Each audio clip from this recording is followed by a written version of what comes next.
Hey guys, this is Peter J. Pappas with the Compass Brevard team, and this is now episode 2 of my podcast. And I have the lovely Maddy, my colleague from Compass, Nate Jomaa from U Mortgage, and also Josh Singer from Compass has joined us.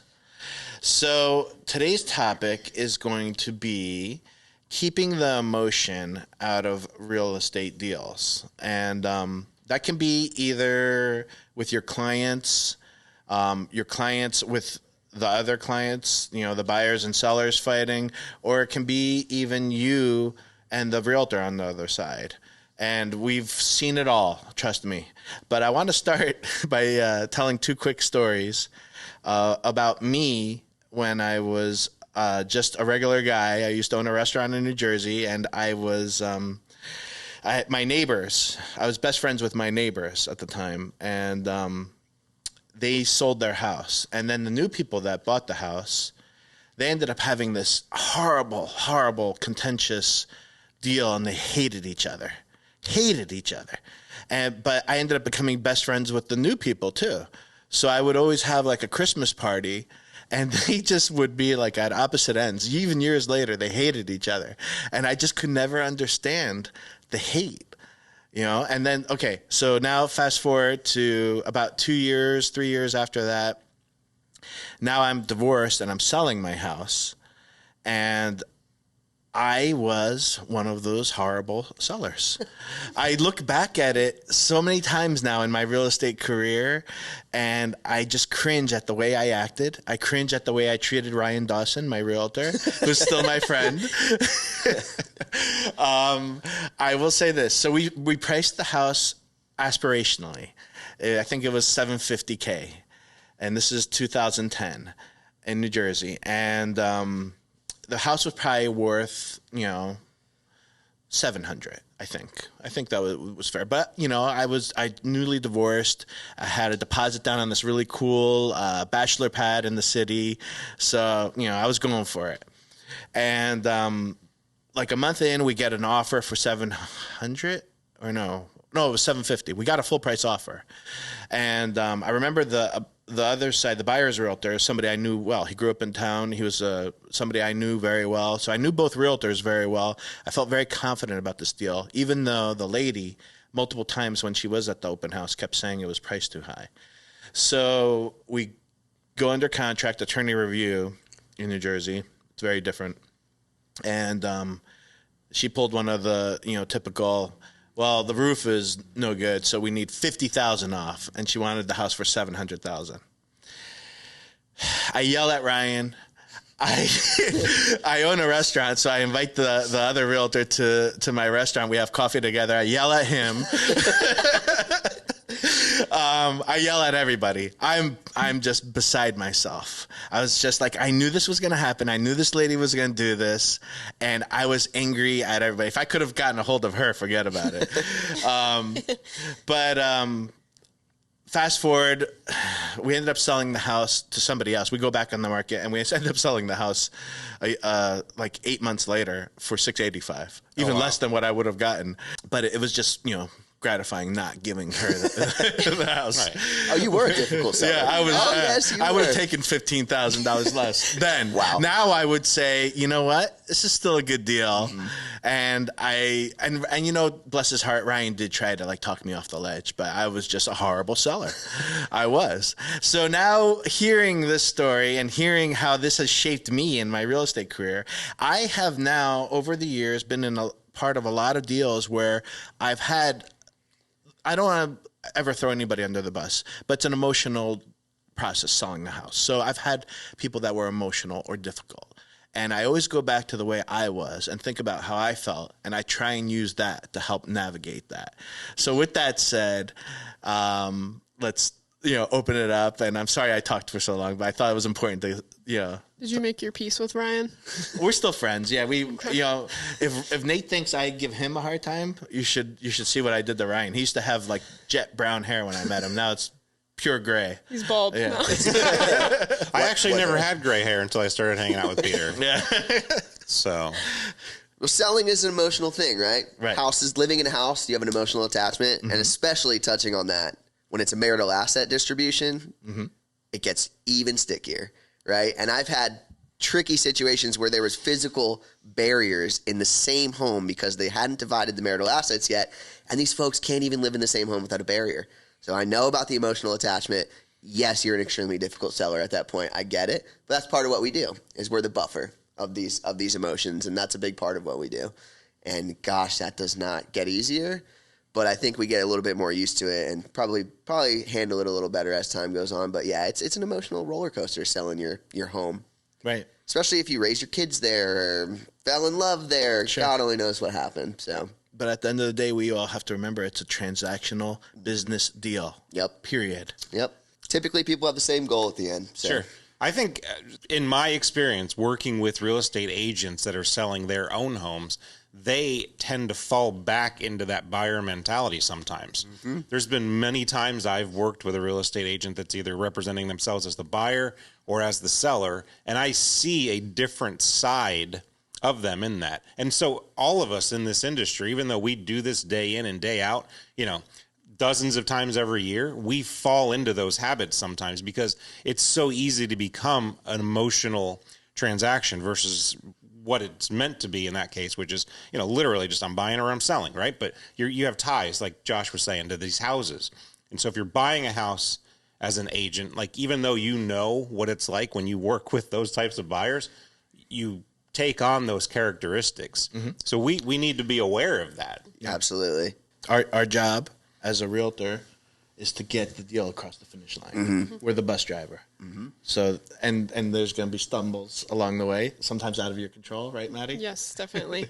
There are times when somebody in the deal does something they shouldn't, as far as and Nate as a mortgage lender can speak to it, where might buy a boat purchase or a car or something that will show up on their credit and will now be an X amount payment per month that will blow up the deal potentially. It could derail the entire deal. It could cause us to have to go back to underwriting again. Right. There's a lot of things that happen. And in any real estate transaction, most people that aren't on the inside like we are don't understand how many moving pieces there are. It's not as easy as just two real estate agents and a mortgage lender. Yeah. There's going to be home inspectors. There's going to be real estate appraisers. There's going to be title agents. There's going to be attorneys.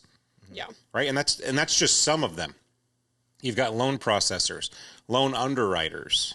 These are all separate entities that are involved in every stage of the transaction. Yeah. So one thing that happens with the buyer or the buyers, if there's multiple buyers or seller or sellers, one thing happens, interacts with the entire assembly line, if you will. And sometimes we have to go all the way back to the beginning again, depending on what that is. And no matter whatever that person had done, even if it is out of your control, it still makes you look bad. Of course. You do take it not personally, but you take it to this could have been avoided if something was done differently or whatever it may be. But it's obviously nobody's fault, except for whatever had happened. But at the end of the day, it's just hard to come to terms with damn. Yeah. And then also explain that to the opposing side. Yeah. Yeah. Yeah. Hearing it for yourself is one thing, and then having to reword it to as easily as possible tell the other side that this transaction is potentially falling apart. That's brutal. Yeah. And that doesn't really get easy, but it's part of what we do. It's part of kind of being the cushion between buyer, seller, agent, buyer, whatever might happen. But yeah, that news to break is brutal. Yeah. I never get whether I've got a listing and I'm the seller's agent or I'm bringing a buyer to a listing and I'm the buyer's agent, why there is ever any kind of animosity between realtors, because they should really be just treating this as a business transaction, but they're not. There are way too many people that are taking it personally. Well, how can you offer X amount when it's worth X amount? Well, let's talk about it. That's the whole point of our job. Yeah. Communication is so crucial. The best agents are the ones that communicate clearly, and they're not holding any truths or anything, because it's a transaction that we all want. We have an end goal that's the same, right? So the communication is so key. And I'm sure you can agree to that with the realtors and communication. I mean, you want to know everything up front. What are we dealing with? And I'm sure that you could speak to knowing what's happening. Yeah, and I feel like in some cases there's people involved in the transaction that ask for information that really isn't pertinent to their part of the transaction, and then they take it personally when I tell them that I can't give them that information. You want to know my favorite? Why are these people selling? Yeah. Oh my goodness. I know Peter likes that. That is my favorite. Why are they selling? Why do you care? They're going on a voyage to the outer space. Nate got the witness firsthand when somebody asked me that this week, and I just smiled and very nicely said it's not relevant. Right. Yeah. Yeah. Yeah. Nothing's wrong with the house. They're fine. It's haunted. Right. Exactly. Every night they wake up with bloody noses. Yeah. This house is haunted. They're not selling, they're dead. Oh man, I think that there's clients out there who think that that's a negotiation purpose. Like, oh, is it a divorce? Right. Are they relocating? You know, whatever they think they can use to their advantage for negotiation. But you know what? In this market, it really doesn't matter. Yeah. Most 99% of the time, it does not matter. You know, and unless there's maybe distressed property or some crazy aspirational pricing. Right. It doesn't matter where the sellers are going. Right, and even if even if it's a divorce, like that's private information. Going back to when I sold my house in 2010, half the house was empty. Mm-hmm. My ex-wife took half of everything. Sure. So literally, you'd go into rooms and there was nothing there. Mm-hmm. And of course, people would come in and they'd say to Ryan, "Divorce?" And he'd be like, "No shit." Sorry for the boom boom word, but it didn't matter because I had already paid her out. You know, I owned the house. I wasn't. You know, I wanted to sell. Yeah, sure. But I wasn't like, if I don't sell this month, boy, they got me. Right? Yeah. So much so that you took a $15,000 haircut. Right. You know, the listings is always fun when a buyer's agent wants to ask, well, are they selling? Well, you are already taking a step over your buffer here. Right. You know, why are you asking me that? You should tell your clients that the fact that these sellers are selling is the only thing that matters to you. Right. Not why, not where are they going, not what's their time frame. Do you want the home? Do you want this transaction to work? Or do you care about these sellers and where they're going? Because that's not a real estate transaction. Mm-hmm. Right. You know, there's a difference there. And so I think that I try and nip that in the bud as much as possible right off rip. You know, that's not what we're doing here. Yeah. It's communicating people's, life choices. We are negotiating a real estate transaction, and let's focus on that. And I think that's the key, managing expectations for everybody in the transaction sometimes. Even if it's not your job to do so, somebody has to be that voice of reason. Yep, well said, Nate. That's spot on, man. You have to forward pace these clients, and not only clients, but lenders, vendors, title agencies, whoever might need to be involved. You got to forward pace them. Even if there's, maybe there's communication issues, maybe there's a language barrier, like let's be upfront about what's going to come up. Maybe there's a foreign property tax issue. Right? Things that come up that can be major issues. It's typically always going to be cleaner and a smoother transaction if you're forward pacing and you're upfront about these things that could cause holdups or issues. And another thing, like you said about taking the emotion out of the deal, even with agents, like say if a deal's falling apart 2 days before closing, if as soon as you know that information, just communicate that with the other agent. And I know a lot of agents get mad at other people. But also, translating back into the restaurant industry, like people get mad at us over like really small things. And it's just something that you have to take at like 5-second funeral. I'll get your ranch. It's going to be okay. Oh, I like 5-second funeral. I'm going to use that. I like that. That's good. That's good. Like it's not the end of the world. We're all coworkers at the end of the day. We may not be like on the same team or like, I feel like our team definitely has a great camaraderie, but other agents at other brokerages, it's just like the end of the world if something goes wrong. And it's like their day is absolutely ruined because you told them you might stub your toe today, We need an extra day to close. Right. We can close a day early. What? I'm just trying to help. Right.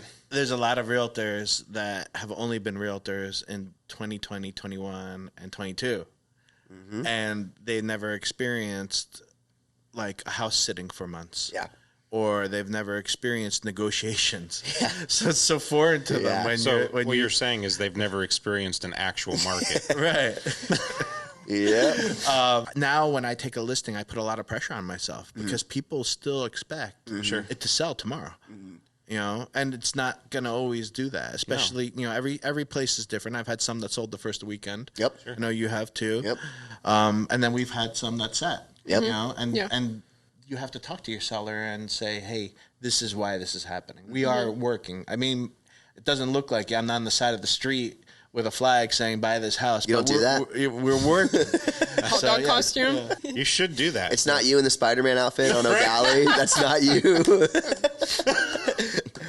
Dang, I thought You're that was mobile, you. dude. You're everywhere. That was you. That's spot on, man. And it's so true when you have these listings that sit and sellers that maybe it's not, aspirational pricing. Maybe it's net for them. Maybe it's bottom dollar, and I can only sell if this is the reason, or if this is my bottom dollar, which I've had. Yeah. And it tends to, take a little bit longer to find those buyers. And, I try and forward pace those situations. Hey, we might be looking at price corrections. I try and time them. We'll look at a price correction maybe on this date and then following on this date. It's always good to have data. I know the Whitneys are big on the data, which is crucial because you have the data. This is how many people we've shown the property to. They're looking at it for this long. It's not the marketing. It's the pricing. And if it's an aspirational pricing where they have this bottom dollar net that they need to hit, you're going to advocate and fight for them. Yeah. And it may take a little bit more time, but we see that happen too. And just because it takes more time doesn't mean it's a less or more successful sale. Sure. If my client's meeting his net and he's happy, the buyers have a home and they're happy, we've done our job. So Beachfront condos. Yes. $500K and up. Those sales are way down. There's still so many buyers for those out there. It's just finding the right person. Yep, absolutely. So even if it's priced right or even under market value sometimes. It's going to sit. Mm-hmm. Yeah. Yeah, just the buyer pool is not as big. And that's another way to forward pace. The buyer pool for beachside condos is X compared to single-family homes. Right. It's a great way to forward pace. It's also a good way to, leverage aspirational pricing maybe not being in your seller's favor, right? That's a good way to say, if you're thinking about listing aspirationally, look at condo sales. You know what I mean? We're seeing X amount of price reductions, and it just might not be in your best favor to list aspirationally. Yeah. Will the aspirational ones sell? Maybe if they're killer. I don't know. Yeah. It's not to say that you have no shot, but depending on what your goals are and really what your main purpose of the sale is, it's kind of where we come in, where we crush it. Let me tell you what way we can do this best for you. Yeah. So just another way we glide to the closing table. Bus driver. I had a mentor once that really instilled that into me. He goes, "You're the bus driver. And this goes back to Jordan Belfort and the way of the wolf and the straight line selling. He's like, people are gonna stray here and there, but you never let them get past this point, or you never let them get past this point. You keep them there until they get to the X. Yeah, exactly. And if I can bring in a finance strategy, or I guess metaphor to that in mortgage, because I'm a mortgage guy, I work with numbers. Okay. When you're looking at the way that markets move, there's going to be a ceiling of resistance and a floor of resistance, right? So you'll see if you look at the moving averages of these numbers, they always stay in between, right? So this is the same way that you have to manage these expectations in these transactions. You have to make sure that you're managing them to stay in between here. So you're going to have deviations. You're going to have people that are kind of elevated, right? Or you're going to have people that seem like they're getting deflated. But as long as you keep them active in between either the ceiling or the floor, that's how you drive this toward closing. No, that's a good point. And really, there's so many ways to forward pace your clients. Can you ever fully prep them for everything that's going to come in a real estate transaction? Sometimes, probably. There is clients that you can just have a breeze transaction through, but hiccups happen, things come up. You have to be able to adapt. But, the experience and having a killer team behind you, all these killer lender that's helping out, maybe there's someone at the title company who's really useful. All of these things are ways that the transaction can be guided to the closing table successfully, So forward pacing is crucial, but it's not your only solution, and you probably won't be able to forward pace every solution or every issue that's going to come up. Sure. There's going to be times. I feel like even easing that with just the consistency of speaking to them, if anything good, bad, mediocre happens in the deal, like we have at the Whitney team, we have Monday morning seller reports, and we send them out to all of our sellers. Maybe nothing had happened that week, but if nothing did happen, then we're going to do some marketing that next week coming, and we're going to let them know. So if something does go wrong, it's not really that they're going to be all like fingers pointed at us. It's going to, we're going to talk about it. We're going to have a conversation about it instead of like, well, you guys haven't talked to me in 3 weeks. Yeah, right. So it's just having that in our pocket. Yeah, you do a great job of always communicating, managing the expectations, and just staying on top of it. I can't even imagine not talking to my seller for 3 weeks. Yeah. Yeah, that's amazing. Yeah. But there are. I would say, but you know that's a reality. Oh, yeah. We do a good job on the lending side of making sure that we try to communicate the buyers and sellers agents so that everybody kind of understands what's going on. And I can't tell you how many times I've sent an introductory email and video to a seller's agent. I've sent them updates throughout the transaction. I've tried to keep in touch with them. And then inevitably they'll call one day and go, "What's going on with this loan?" And I say, "Well, do you know I've been sending you text messages and emails for weeks. Yep. And I haven't heard from you. I'm sorry, but here's where we are. If you want to know, let me forward that back to you." And Nate, your intro email is perfect. Thank you. It's just so fire. I love it. I mean, how could you not respond? See, that's the thing that I'm glad you said that, Yes, Josh, go- because yep. He's like, I have a bone to pick, actually. People who get those, what's going on?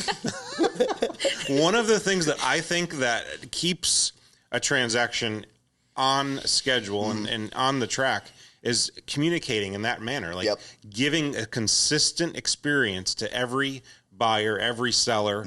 When I don't work with sellers, right? But I have a video that I send out at the beginning of the transaction, and I send out videos throughout the transaction to stakeholders. Sometimes it's not always to the agents and the title company. Sometimes it's just to the buyers. Sometimes it's to the buyers and the agents. But I do that because I want to make sure that everybody's well informed throughout the process and that they expect that I'm going to have videos coming out to them or I'm going to have updates coming out to them. Right? So that's one of the ways that you can manage these expectations by setting the stage up front. Hey, you can expect every Wednesday you're going to hear from either me personally or someone on my team with an update on the loan. Even if there's no update, we're going to say, hey, it's Wednesday. We told you we were going to call. Here we are. There's nothing that's changed. Here's what we're still chasing. Yep. But thank you. I appreciate that. You're so welcome.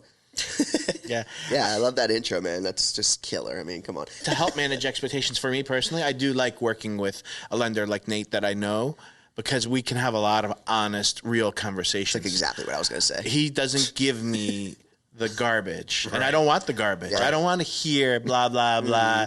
This is my polished answer that I tell everybody. No, I want to know how the sausage is made. What's going on? Yeah. Meat and potatoes. Yep. So that's and as long as I and we have this relationship where I can yell at him sometimes and he doesn't like that.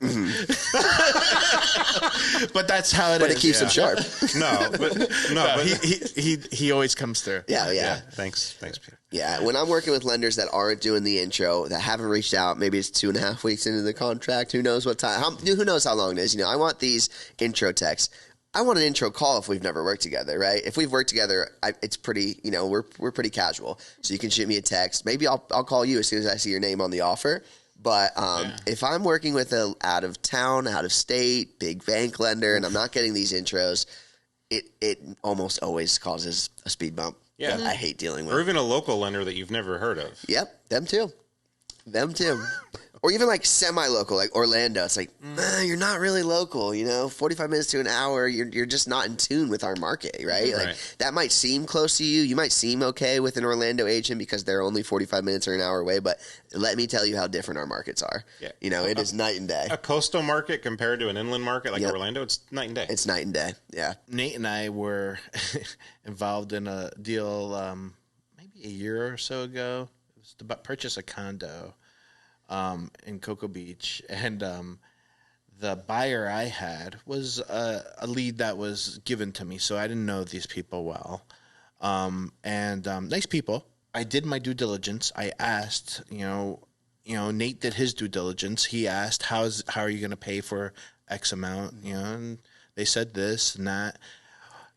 2 weeks in, we find out that they need to sell their house, but they're going to sell it to their daughter, which we had known. But they didn't tell us they were using Bank of America. On a buy-sell transaction? Yeah. Oof. So, needless to say, it didn't close on time. The seller was using an exchange. Yep, like a 1031. Yeah. And had to close by a certain date. And that is a tricky domino. Oh my gosh. That was tricky. Stressful, managing expectations, keeping everybody kind of happy. Nobody was happy. Yeah.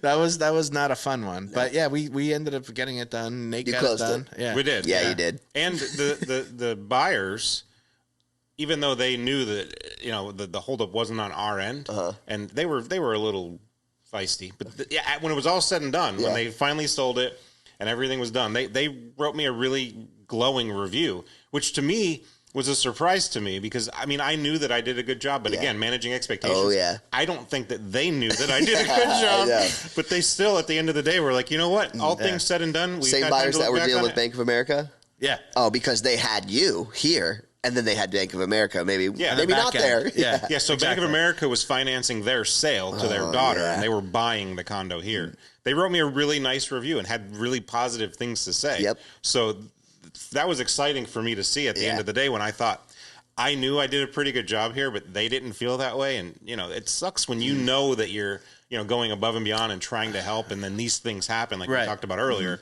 Like, I did the best I could. We kept calling. Our best here. We kept talking to them. Like, do you still want this? Yes. Then this is what we need to do to get you to here. Right. And you know, we were trying so hard, but I remember, like, I was dreading those phone calls. Yeah. I was like, I can't believe, you know, I'd call them. I'd expect to, like, you know, hear the worst. Right. Because we'll get to it eventually. You know, they had no sense of urgency whatsoever. Oh, tricky. But the other side was very angry. Yeah, and, for sure. and I understood it, and I was trying to, like, figure out a way to balance that, and that's part of the deal. Not all the deals are smooth. No. Yeah, That's spot on. Not everything's savable either. Sometimes there's major stuff that comes up, and it maybe you have to advocate for your seller or buyer that this might not be in our best solution. But like I said, there's no way to prep for everything. No. You know? There's no way to prep for everything. And if you could prep for everything and manage well, no, not that it would take forever. Let's assume that in some alternate universe, you could have it exactly the way that you need it every time. Yep. It still would blow up somehow. For sure. Yeah. It would something would come up. Yeah. Something new. Something you've never seen before. Exactly. Yep. So what's the biggest takeaway from this? How do you think we can be better? Managing relationships, I think, is my big takeaway from this one. I think that's so crucial. Yeah. Managing relationships and expectations, and that way, if something comes up, maybe you don't have the exact solution in place, but you have the systems for the solution, and that's crucial. And for the three of us, we have this amazing team behind us that maybe we haven't seen it all at this point in our careers, but you know, Kurt Kessel certainly has. Yeah. So we can always go and use him as a source of knowledge and say, hey, you know, what do you think we should do here? You know. Yep. Right. Yeah, that support is so crucial. Yeah, I think on the lending side of things, I think the most crucial thing that we talked about today, or my biggest takeaway, is just making sure that when there is news to deliver, whether good or bad, deliver that news immediately, and then be a united front on how to solve for that, right? Because Peter knows, like, if there's something going on, like, I'm going to call him. I'm going to say, and it's going to be slightly less polished because we're friends. Yeah. But I'm going to call him and say, hey, man, this is what's happening right now. Like, we're going to close on time, but these things have to happen. Yep. And we don't say, well, you know, what's going to happen now? Like, we immediately go into strategy mode. How do we solve for this? We get whatever needs to be done, even if I have to personally do it. Yeah, my mom has a good one for this. She always said we don't play the what if game to her clients. Right. We are not playing the what if game. We're going to get business done and then deal with it afterwards. Right. We're not playing what if this doesn't get done, what if that doesn't get done. It's getting done. My daughter always likes to say, she goes, how come you never get like stressed, or you're always so cool and calm? And I was like, that's just, I think part of it is I wasn't like that. 20-year-old Peter was very different than almost 50-year-old Peter. Right. No. Right. I mean, I've definitely gotten better at it. I remember just a few weeks ago, a client called me up, and he was in like a full panic. And he was like, I'm in such a pickle. And I didn't even know what the problem was. I go, there's no pickles. He goes, why? I said, whatever it is, we're going to figure this out. So just take cucumbers. a breath and let me know what Just you need. cucumbers. I was going to say that, Maddie. You stole it from me. I'm going to go with it. You guys are good. I'm going to go with it. 5-second funeral. That's gonna be no my new pickles, thing. only cucumbers. There's no pickles, only Got cucumbers. golden nuggets That's here. awesome. I got some calls to That's why make with Maddy those gets in paid them. the big bucks. Yeah. Where's my trailer? Yeah. Off to my trailer. But for him, this guy, he was just so happy. He was like, you just totally relaxed me afterwards. And in the review, he wrote details of what I did, which was kind of funny. Right. Love those reviews. Yeah. It was just like, I appreciate it. I would have done that for anybody. Right. You know, And it's important, to your point, though, that you disarm and disengage those kind of things, because that thinking is never going to be a productive thought, right? You have to be able to get everybody level and just Okay. So this is what you think is a problem. Let's talk about how to fix it. Right? Yeah. Let's not dwell on the problem. Let's dwell on the results. Right. Let's dwell on the solution. Be solution oriented. Yep. I love that. Yeah. Pickles. Yeah. No pickles. Cucumbers? Cucumbers. 5-second funerals? That's the name of this podcast. No pickles, just cucumbers. That's it. I love it. Nail on the head. Featuring Peter. Yeah. I love that. That's great. All right, guys. I really appreciate your time. Thanks for having us, bud. Of course, yeah. This is great. I'll have to do it again real soon.